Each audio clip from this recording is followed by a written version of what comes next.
Hi hello welcome to Rose Kitchen. ಯಾರೆಲ್ಲ video ನೋಡ್ತಾ ಇದ್ದೀರಾ ಪ್ಲೀಸ್ ಸಬ್ಸ್ಕ್ರೈಬ್ ಮಾಡಿ ಸಪೋರ್ಟ್ ಮಾಡಿ. ಇವತ್ತಿನ ರೆಸಿಪಿ ಏನಪ್ಪ ಅಂದರೆ ಎಲ್ರಿಗೂ ಇಷ್ಟ ಆಗಿರುವಂಥ ತುಂಬ ಟೇಸ್ಟಿಯಾಗಿರುವಂಥ ಬದನೆಕಾಯಿ ಎಣ್ಗಾಯಿ. ಎಣ್ಗಾಯಿ ಅಂದರೆ ಯಾರಿಗಿಷ್ಟ ಇಲ್ಲ ಹೇಳಿ, ಎಲ್ಲರೂ ಇಷ್ಟಪಟ್ಟು ತಿಂತಾರೆ. ಅದರಲ್ಲೂ ಉತ್ತರ ಕರ್ನಾಟಕ ಸ್ಟೈಲಲ್ಲಿ ಮಾಡುವಂಥ ಎಣ್ಗಾಯಿ ಅಂದರೆ ಎಲ್ರಿಗೂ ತುಂಬಾ ಫೇವ್ರೇಟ್ ಆಗಿರುತ್ತೆ. ಬದನೆಕಾಯಿ ಅಂದರೆ ಇಷ್ಟ ಆಗದೇ ಇರೋರು ಕೂಡ ಇಷ್ಟಪಟ್ಟು ತಿನ್ನೋವಂಥ ಈ ಬದನೆಕಾಯಿ ಎಣ್ಗಾಯಿನ ಯಾವ ರೀತಿ ಮಾಡೋದು ಅಂತ ತೋರಿಸ್ಕೊಡ್ತೀನಿ ಬನ್ನಿ. ಈಗ ರೆಸಿಪಿ ಹೇಗೆ ಮಾಡೋದು ಅಂತ ನೋಡೋಣವಾ. ನಾನಿಲ್ಲಿ ಅರ್ಧ ಕಪ್ ಶೇಂಗಾನ ಹುರ್ಕೊಂಡು ಸಿಪ್ಪೆ ತೆಕ್ಕೊಂಡು ಇಟ್ಕೊಂಡಿದ್ದೀನಿ. ಒಂದು 2-3 ಸ್ಪೂನಷ್ಟು ಕುರೆಶಾಣಿನ ಡ್ರೈ ರೋಸ್ಟ್ ಮಾಡ್ಕೊಂಡಿದ್ದೀನಿ. ಈಗ ಈ ಎರಡನ್ನೂ ಮಿಕ್ಸಿ ಜಾರ್ಗೆ ಹಾಕ್ಕೊಂಡು ಡ್ರೈ ಪೌಡರ್ ಮಾಡ್ಕೊಂಡು ಬರೋಣ. ಇದು ತುಂಬ ನೈಸಾಗಿ ಪೌಡರ್ ಮಾಡಬಾರ್ದು, ಸ್ವಲ್ಪ ತರಿ ಇರೋ ಥರ ಪೌಡರ್ ಮಾಡ್ಕೊಂಡು ಬರಬೇಕು. ನೀವಿಲ್ಲಿ ನೋಡ್ತಾ ಇರ್ಬೋದು, ಈ ಥರ ಇರಬೇಕು. ತುಂಬ ನೈಸಾಗಿ ಪೌಡರ್ ಮಾಡ್ಕೊಳ್ಳೋಕೆ ಹೋಗಬೇಡಿ. ಈ ಥರ ಸ್ವಲ್ಪ ತರಿಯಾಗಿದ್ದರೆ ತುಂಬ ಟೇಸ್ಟಿಯಾಗಿರುತ್ತೆ. ನೆಕ್ಸ್ಟ್ ನಾನಿಲ್ಲಿ ಮಸಾಲಾಗೆ 1/2 ಕಪ್ಪಷ್ಟು ತೆಂಗಿನ ತುರಿ, 1 ಈರುಳ್ಳಿ, ಅರ್ಧ ಕಪ್ಪಷ್ಟು ಕೊತ್ತಂಬರಿ, 2 ಇಂಚಷ್ಟು ಶುಂಠಿ, 1 ದೊಡ್ಡ ಗಡ್ಡೆ ಬೆಳ್ಳುಳ್ಳಿ, 4-5 ಲವಂಗ, 2 ಇಂಚಷ್ಟು ಚಕ್ಕೆ, 1 ಸ್ಪೂನಷ್ಟು ಧನಿಯಾ ಪೌಡರ್, 2 ಮೀಡಿಯಮ್ ಸೈಜ್ದು ಟೊಮೆಟೊ ತೊಗೊಂಡು ಪೇಸ್ಟ್ ಮಾಡ್ಕೊಂಡಿದ್ದೀನಿ. ಈ ಮಸಾಲ ಜೊತೆ ಈಗ ನಾವು ಆವಾಗಲೇ ಡ್ರೈ ರೋಸ್ಟ್ ಮಾಡ್ಕೊಂಡಿದ್ವಲ್ಲ ಕುರೆಶಾಣಿ ಮತ್ತು ಶೇಂಗಾ ಬೀಜನ, ಆ ಪೌಡರ್ನ ಹಾಕ್ಕೋತಾ ಇದ್ದೀನಿ. ನೆಕ್ಸ್ಟ್ ಇದಕ್ಕೆ 2 ಸ್ಪೂನಷ್ಟು ಅಚ್ಕಾರದ ಪುಡಿನ ಹಾಕ್ಕೊಳ್ತಾ ಇದ್ದೀನಿ ನಾನು.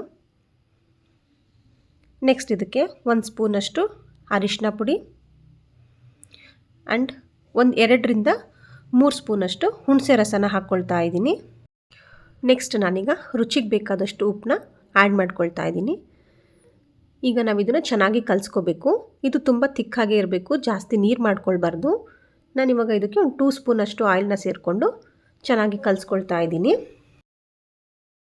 ಈಗ ನಾನು ಬದನೆಕಾಯಿನ ಚೆನ್ನಾಗಿ ತೊಳ್ಕೊಂಡು ಈ ಥರ 4 ಪೋರ್ಷನ್ ಬರೋ ಥರ ಕಟ್ ಮಾಡಿ ಇಟ್ಕೊಂಡಿದ್ದೀನಿ.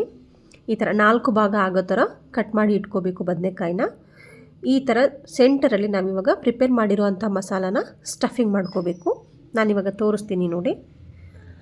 ಈ ಥರ ನಾವು ಪ್ರಿಪೇರ್ ಮಾಡಿರೋವಂಥ ಮಸಾಲಾನ ಈ ಥರ ಮಧ್ಯದಲ್ಲಿ ಹಾಕಿ ಚೆನ್ನಾಗಿ ಸ್ಟಫಿಂಗ್ ಮಾಡ್ಕೋಬೇಕು. ಮಸಾಲ ಎಲ್ಲ ಹೊರಗಡೆ ಬರದೇ ಇರೋ ಥರ ನೀಟಾಗಿ ಇನ್ಸೈಡ್ ಹಾಕಿ ಈ ಥರ ಪ್ಯಾಕ್ ಮಾಡಬೇಕು. ನೋಡಿ, ಈ ಥರ ಚೆನ್ನಾಗಿ ಪ್ಯಾಕ್ ಮಾಡಿ ಎಲ್ಲ ಬದನೆಕಾಯಿಗೂ ಕೂಡ ಈ ಥರ ಮಸಾಲ ಹಚ್ಚಿ ಇಟ್ಕೊಳ್ಳೋಣ. ಈಗ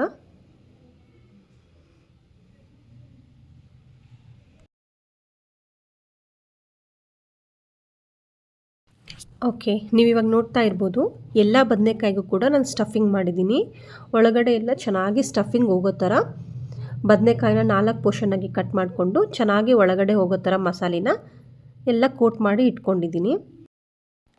ನೆಕ್ಸ್ಟ್ ನಾನಿವಾಗ ಒಂದು ಪ್ಯಾನ್ಗೆ 2 ಸ್ಪೂನಷ್ಟು ಆಯಿಲ್ನ ಆ್ಯಡ್ ಮಾಡ್ಕೊಳ್ತಾ ಇದ್ದೀನಿ. ಆಯಿಲ್ ಸ್ವಲ್ಪ ಬಿಸಿ ಆದಮೇಲೆ ನಾನಿವಾಗ ಇದಕ್ಕೆ ಸಾಸಿವೆನ ಹಾಕ್ಕೊಳ್ತಾ ಇದ್ದೀನಿ. ಸಾಸಿವೆ ಚೆನ್ನಾಗಿ ಚಿಟಪಟ ಅಂತ ಅಂದಮೇಲೆ ನೆಕ್ಸ್ಟ್ ನಾನಿವಾಗ ಇದಕ್ಕೆ ಈರುಳ್ಳಿ ಮತ್ತು ಕರಿಬೇವನ್ನ ಆ್ಯಡ್ ಮಾಡ್ಕೊಳ್ತಾ ಇದ್ದೀನಿ. ಇವಾಗ ಇದನ್ನು ಚೆನ್ನಾಗಿ ಫ್ರೈ ಮಾಡ್ಕೊಳ್ಳೋಣ. ಇದು ಇವಾಗ ಫ್ರೈ ಆಗಿದೆ. ನಾನಿವಾಗ ಇದಕ್ಕೆ ನಾವು ಸ್ಟಫಿಂಗ್ ಮಾಡ್ಕೊಂಡಿರೋವಂಥ ಬದನೆಕಾಯಿನ ಹಾಕ್ಕೊಳ್ತಾ ಇದ್ದೀನಿ. ಈ ಬದನೆಕಾಯಿನ ಎಣ್ಣೆಯಲ್ಲಿ ಚೆನ್ನಾಗಿ ಫ್ರೈ ಮಾಡ್ಕೊಳ್ಬೇಕು. ಮೇಲ್ಗಡೆ ಲೇಯರ್ ಎಲ್ಲ ಸಾಫ್ಟ್ ಆಗುತ್ತೆ.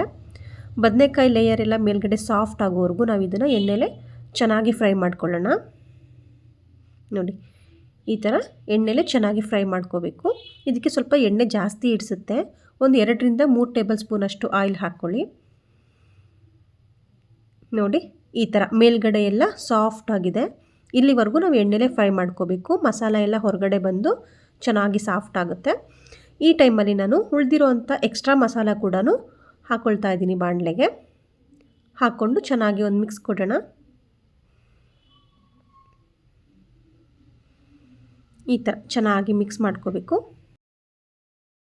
ಮಸಾಲ ಅದು ಹಸಿ ಸ್ಮೆಲ್ ಹೋಗೋ ತನಕ ಹೀಗೆ ಎಣ್ಣೆಲಿ ಚೆನ್ನಾಗಿ ಫ್ರೈ ಮಾಡಬೇಕು. ಬದನೆಕಾಯಿ ಮತ್ತು ಮಸಾಲ ಎರಡೂ ಕೂಡ ಚೆನ್ನಾಗಿ ಫ್ರೈ ಆಗಬೇಕು ಎಣ್ಣೆಲಿ. ಈ ಥರ ಫ್ರೈ ಆದಮೇಲೆ ನಾನು ಇದಕ್ಕೆ 1 ಗ್ಲಾಸಷ್ಟು ನೀರನ್ನ ಆ್ಯಡ್ ಮಾಡ್ಕೊಳ್ತಾ ಇದ್ದೀನಿ. ಬದನೆಕಾಯಿ ಮತ್ತು ಮಸಾಲ ಚೆನ್ನಾಗಿ ಬೇಯಬೇಕು. ಸೊ ನಾನು 1 ಗ್ಲಾಸಷ್ಟು ನೀರನ್ನ ಆ್ಯಡ್ ಮಾಡ್ಕೊಳ್ತಾ ಇದ್ದೀನಿ. ಇವಾಗ ಇದನ್ನು ಚೆನ್ನಾಗಿ ಕುದಿಸ್ಬೇಕು.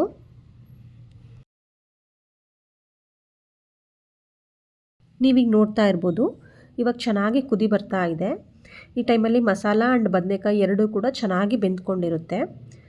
ಸೊ ಈ ಕುದೀತಾ ಇರೋ ಟೈಮಲ್ಲಿ ನಾನು ಇವಾಗ ಇದಕ್ಕೆ 1 ಸ್ಪೂನಷ್ಟು ಬೆಲ್ಲನ ಆ್ಯಡ್ ಮಾಡ್ಕೊಳ್ತಾ ಇದ್ದೀನಿ.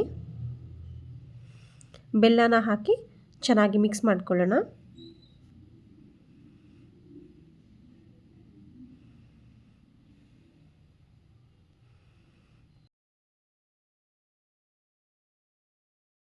ನೀವಿಲ್ಲಿ ನೋಡ್ತಾ ಇರ್ಬೋದು ಸೈಡ್ಗೆಲ್ಲ ಆಯಿಲ್ ಯಾವ ಥರ ಬಿಡ್ತಾ ಇದೆ ಅಂತ.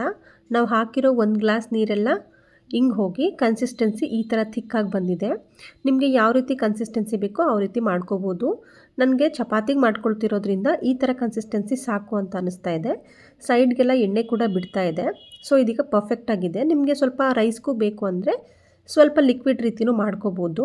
ಚಪಾತಿ, ಅಕ್ಕಿ ರೊಟ್ಟಿ, ಜೋಳದ ರೊಟ್ಟಿಗೆಲ್ಲ ತಿಂತಾ ಇದ್ದೀರಾ ಅಂದರೆ ಈ ಥರ ಸ್ವಲ್ಪ ಥಿಕ್ಕಾಗಿರೋ ಕನ್ಸಿಸ್ಟೆನ್ಸಿ ಇದ್ದರೆ ತುಂಬ ಚೆನ್ನಾಗಿರುತ್ತೆ ಟೇಸ್ಟು.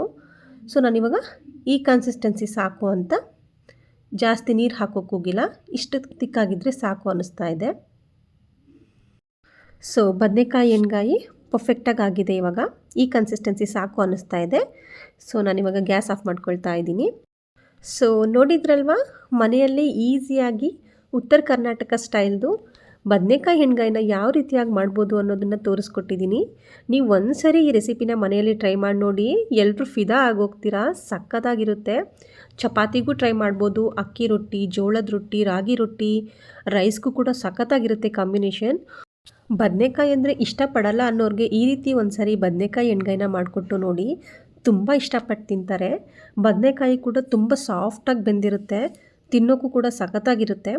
ಒಂದು ಸರಿ ನಿಮ್ಮ ಮನೇಲಿ ಈ ರೆಸಿಪಿನ ಟ್ರೈ ಮಾಡಿ ನೋಡಿ, ಹೇಗೆ ಬಂದಿತ್ತು ಅಂತ ತಿಳಿಸೋದನ್ನ ಮರಿಬೇಡಿ. ಈಗ ನಾವು ಮಾಡಿರುವಂಥ ಬದನೆಕಾಯಿ ಎಣ್ಗಾಯಿ ರೆಸಿಪಿ ಹೇಗೆ ಬಂದಿದೆ ಅಂತ ನೋಡ್ಕೊಂಡು ಬರೋಣವಾ?